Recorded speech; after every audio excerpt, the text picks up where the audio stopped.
연세대 사회발전연구소 팀이 발표한 2016년 제8차 어린이 청소년 행복지수 국제비교 연구 보고서에 따르면 한국 어린이의 주관적 행복지수가 82점으로 조사 대상인 OECD 회원국 22개국 중에서 가장 낮았다고 합니다. 한국의 어린이 청소년 주관적 행복지수가 2009년 첫 조사 이후 2014년까지 60에서 70점대를 기록하면서 6년 연속 하위를 기록을 했다가 2015년에 16위로 크게 올랐다가 2016년에는 다시 꼴찌라고 하는 그 불명예를 안게 됐습니다. 우리나라 어린이들은 스스로 행복하지 않다라고 생각을 하고 있다는 것입니다. 부모는 자녀의 행복을 빌고 있지만, 그리고 자녀의 행복을 위해서 모든 것들을 다 주고 공부 잘하기를 바라는 마음 가지고 또 학원도 또 필요한 모든 것들을 다 제공해 주지만 우리 아이들 마음에는 행복이 없다는 것입니다. 그러면 우리나라 성인은 어떻습니까? 2015년 중앙일보에 보면 유엔이 정한 세계 행복의 날을 맞이해서 한 여론기관에서 143개국 사람들에게 똑같은 질문을 했습니다. 당신은 행복합니까? 라는 질문이었습니다. 한국인들이 느끼는 행복감은 100점 만점에서 59점을 맞았습니다. 행복순위 143개 나라 중에 118위에 머물렀다는 것입니다.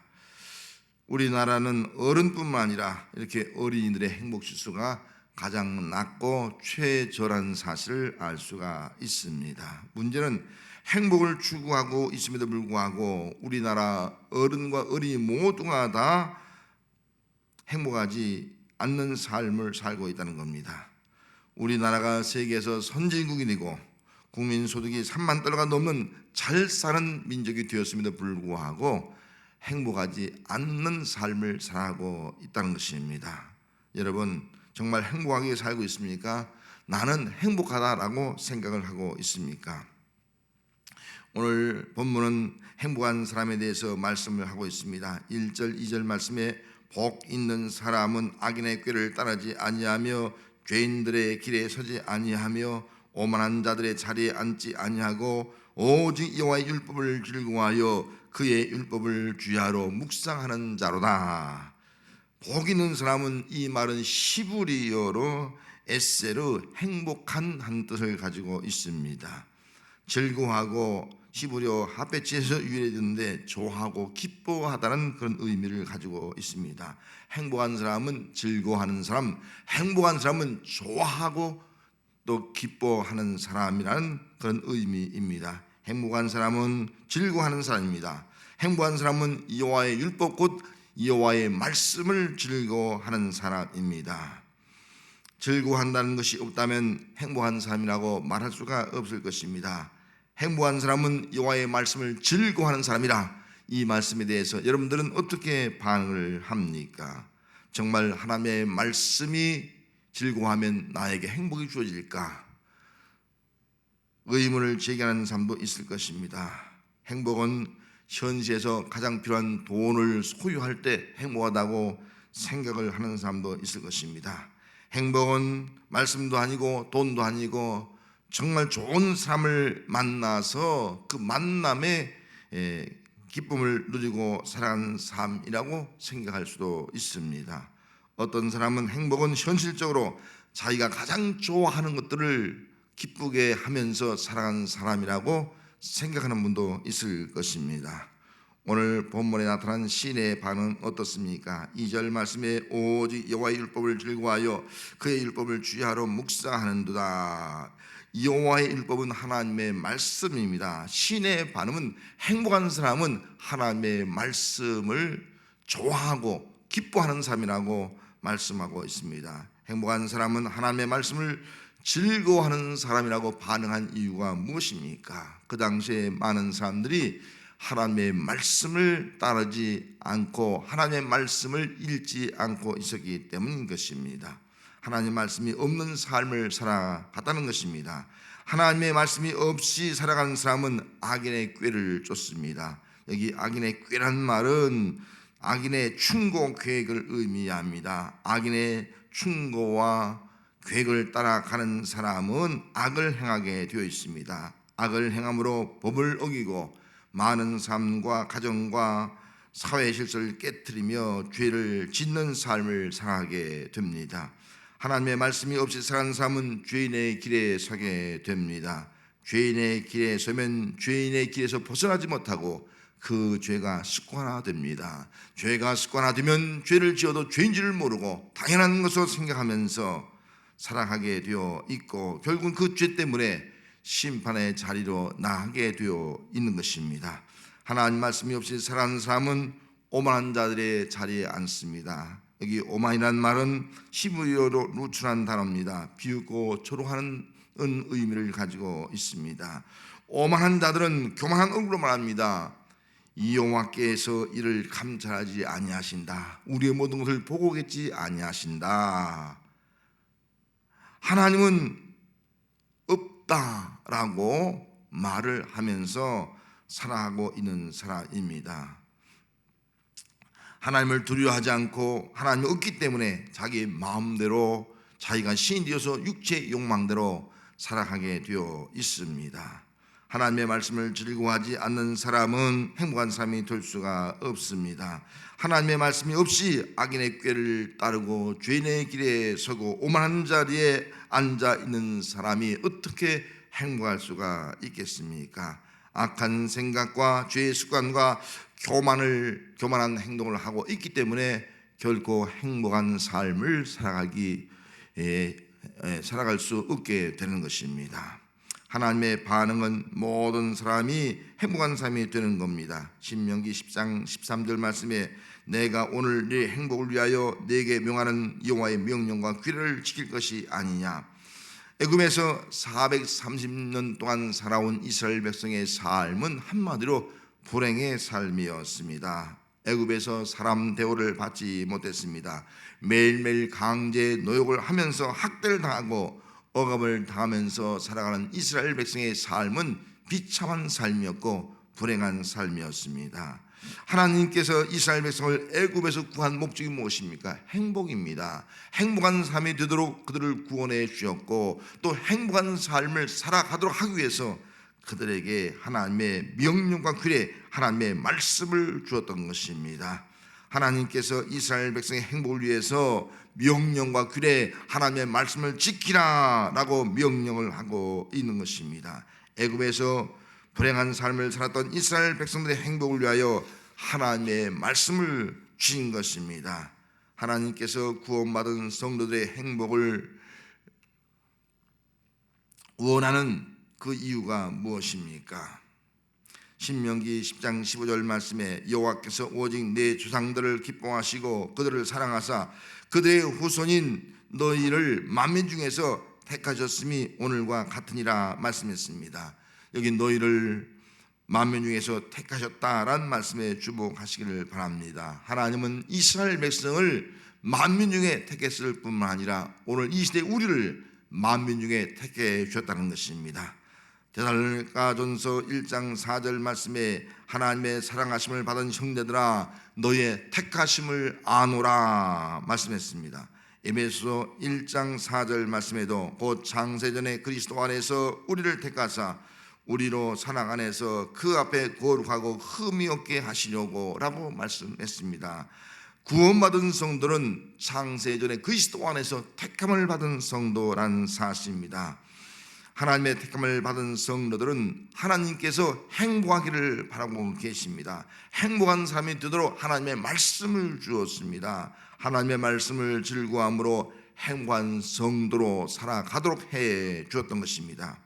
하나님의 말씀을 즐거워하면 시냇가에 심겨진 나무와 같이 행복한 사람이 됩니다. 철을 따라 열매를 맺는 사람이 되고 그가 하는 모든 일에 형통한 사람이 됩니다. 의인의 몸에 들어간 사람이 되고 의인의 길로 걸어감으로 하나님께서 인정하는 사람이 됩니다. 성도 여러분, 행복하게 살고 있습니까? 나는 과연 행복한 사람입니까? 오늘 내 행복을 위하여 이스라엘 백성들 위하여 하는 말씀만이 아니라 오늘 바로 이 자리는 여러분들의 행복을 위하여라고 말씀하고 있는 겁니다. 하나님은 구원받은 성도들에게 내 행복을 위하여 하나님의 말씀을 즐거워하라 라고 명령을 하셨습니다. 여러분들이 행복한 사람으로 살기를 바라신다면 하나님의 말씀을 즐거워하는 성도가 되시기를 바랍니다. 철학자 니체의 명언 중에 이런 말이 있습니다. 사람은 나무와 같다. 밝은 곳으로 높이 올라갈수록 깊은 땅 속을 향해 뿌리를 뻗어간다. 사람이 나무와 같다면 어떤 땅에 심겨져 있느냐가 중요한 것입니다. 행복하지 않은 사람은 광야에 심겨진 나무와 같습니다. 광야에 심겨진 나무는 철을 따라 열매를 맺을 수가 없습니다. 가뭄해도 그 잎이 마르고 시들어 갑니다. 좋은 열매를 맺지 못하고 추수의 기쁨을 누릴 수가 없습니다. 광야에 심겨진 나무와 같은 사람은 결코 행복할 수 없다는 것입니다. 행복한 삶이 되기 위해서는 시냇가에 심겨진 나무가 되어야 합니다. 3절 말씀에 그는 시냇가에 심은 나무가 철을 따라 열매를 맺으며 그 잎사이가 마르지 아니함 같으니 그가 하는 모든 일이 다 형통하리로다. 시냇가에 심겨진 나무 같은 사람은 철을 따라 열매를 맺고 더위가 오고 가뭄해도 잎사이가 마르지 아니하고 그 잎이 청청합니다. 그가 하는 모든 일이 다 형통하리로다 말씀했습니다. 여기 형통한다는 말은 잘나고 돌진한다, 번영한다는 의미를 가지고 있습니다. 시냇가에 심겨진 나무와 같은 사람은 하나님이 함께 하심으로 어떤 어려운 난관과 시련이 있어도 막히지 아니하고 돌진하며 번영하는 삶을 살아갑니다. 마치 이스라엘 백성들이 광야를 지나갈 때 홍해바다를 가르고 또 광야를 통과하고 구름기둥 불길로 인도함 받고 그들의 필요한 것들을 공급하는 삶을 살아가 약속의 땅에 이른 것 같이 우리 앞에 어떤 것이 있다 할지라도 다 돌진하고 번영하는 삶을 살아가게 되는 것입니다. 오늘 어린이 주일입니다. 어린이는 한 그루의 과실나무입니다. 한 그루의 과실나무인 어린이들을 어디에 심고 있습니까? 오늘날 많은 부모들이 어린이를 광야에 심고 있습니다. 자녀의 행복을 위한다고 말을 하면서 공부에 올인하고 성적을 올리기 위해서 여러 거의 학원들을 보내고 있는데 그것이 바로 광야에 심는 결과를 초래하고 행복하지 않는 삶을 만들고 있다는 사실입니다.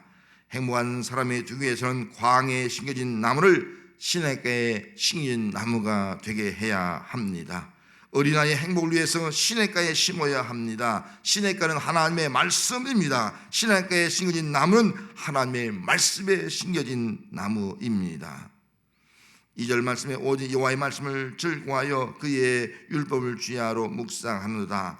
하나님의 말씀을 즐거워하면 하나님의 말씀은 즐거움을 줍니다.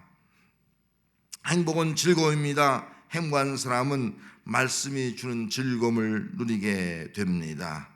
하나님의 말씀이 주는 생명을 얻는 즐거움, 하나님과 영적 교제하는 영적 즐거움, 사랑과 화목의 즐거움, 좋은 열매를 맺고 하나님 앞에 영광을 돌리는 즐거움, 예수 안에서 살아가는 즐거움을 누리게 됩니다. 이것이 바로 행복입니다.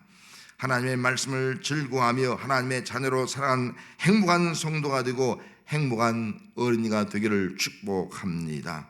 대전 감리교회 목사 사모 라스트 싱어에서 우승한 정한이 사모님이 부른 CCM 행복이라는 노래가 있습니다.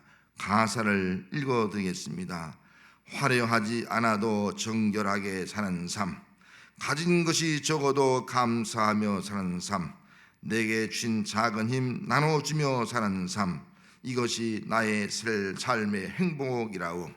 눈물 날 일 많지만 기도할 수 있는 것, 억울한 일 많으나 주를 위해 참는 것, 비록 짧은 작은 삶 주 뜻대로 사는 것, 이것이 나의 삶의 행복이라오. 이것이 행복이라오. 세상은 알 수 없는 하나님의 선물, 이것이 행복이라오. 하나님의 자녀로 살아가는 것, 이것이 행복이라오. 기도하겠습니다. 하나님 아버지, 이 땅에 하나님께서 우리를 보내주셨고 이 땅의 삶을 통해서 우리가 행복하고 우리의 자녀, 어린이들이 행복하기를 원하고 있습니다. 또 부모는 자녀의 행복을 위해서 모든 것을 다 해주고 있습니다만 우리의 현실은 나는 행복하다고 생각하는 아이들이 많지 않는 시대가 되어버렸습니다.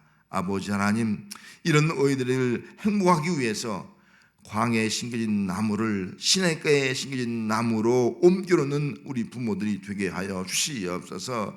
우리 모든 어린이들이 말씀에 심겨진 자 되게 하옵시고 시냇가에 심겨진 나무가 되게 하여 주셔서 시냇가에 심겨진 나무에 그 시절을 따라 열매를 맺고 잎이 청청하며 그 모든 일이 형통하는 놀라운 삶을 살게 해주셔서 이것이 나의 행복임을 고백하며 살아가는 우리의 어린이들이 되도록 축복하여 주시옵소서. 예수님의 이름으로 기도하옵나이다. 아멘.